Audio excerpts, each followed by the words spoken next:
To all the people who erroneously believe that systemic racism doesn't exist or no longer exists, or to the ones who believe it never existed, which is mind-boggling, this is a story that speaks to the impact that this sort of racism has today. This was a story caught on camera about one town and two families in New Jersey. The Rochelle's knew exactly what they wanted, a 4-bedroom home in Bergen County, New Jersey, one of New York City's most desirable suburbs. And as it happens, the very same place where my grandfather had found a home just a decade earlier. The Rochelle search began in the usual way with the local newspaper. But as Corbett and Sally visited real estate offices and asked to see properties, they ran into a problem my grandfather did not. Well, I have to call him and tell him that you are colored. As CBS documented in this rare hidden camera footage, the Rochelles were repeatedly turned away. So what do you have that you can show me today? Nothing in this price range. Nothing at all. And in case there was any doubt about the exact nature of this problem, CBS cameras also documented what happened when white homebuyers were sent in to ask about the very same properties. Let's take a ride. I'll take you over to one we have in the development and show you that. What the Rochelles experienced was a practice known as steering, a way of excluding black buyers from white neighborhoods. Prior to the Fair Housing Act of 1968, it wasn't only common, but legal, and very often life-changing. So to find out what happened to the Rochelles and how it compared to the experience of families like my own, we tracked down Corbett and Sally's only child, Alicia, only 11 at the time, and asked her to re-watch that original report. Not wanted. It wasn't always easy. I've wondered often as I've gone from one real estate agency to the other, if people realize the many embarrassing situations and questions that you have to go through as a Negro, sometimes even humiliating. Do you recognize that expression on your father's face? Yeah, it's disgust. Yeah. Did he ever find the house? No. We moved out of New Jersey. Your family spent at least 6 months and up to several years with plenty of money looking to buy a home in Bergen County, New Jersey, and never did. Nope.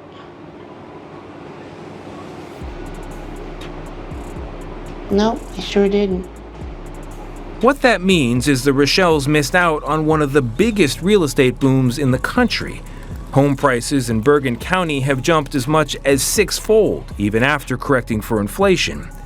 For families like mine, who were able to make the investment, that money has helped pay for everything, from my grandparents' retirement to Florida to the travel I did as a college student. Push that top one over. For Alicia and her own 3 kids, that kind of generational cushion just was not available.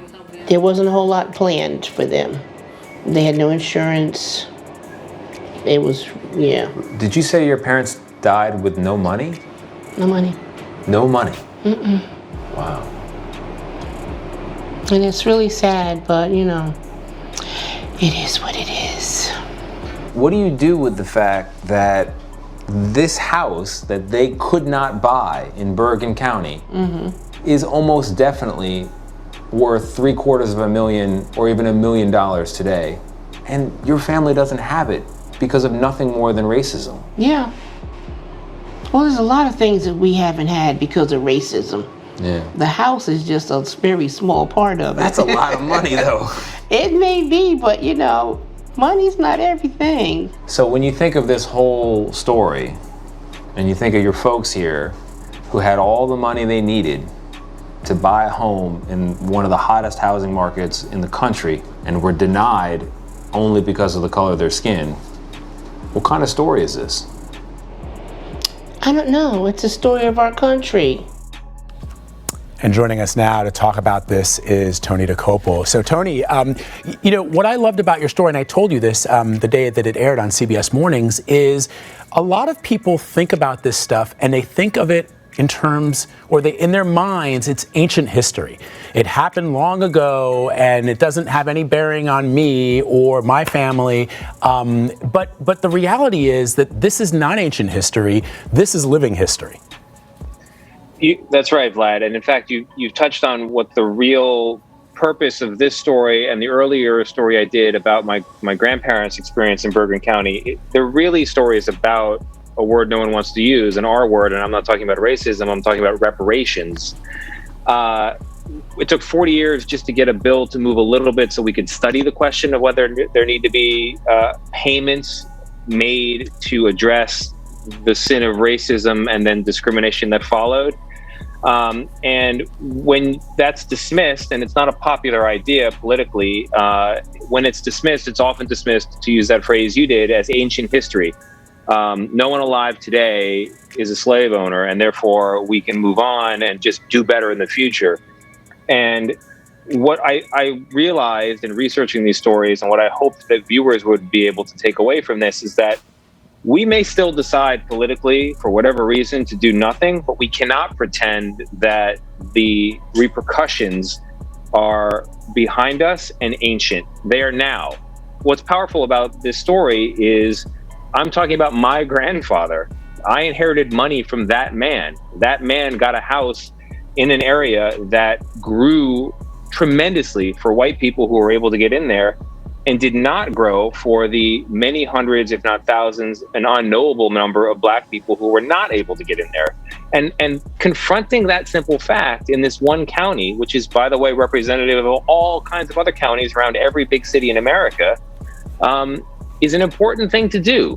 And once you point that out, I think then it's, that this is what journalism is. You say, look, this is still leading to inequity. What are we going to do about it?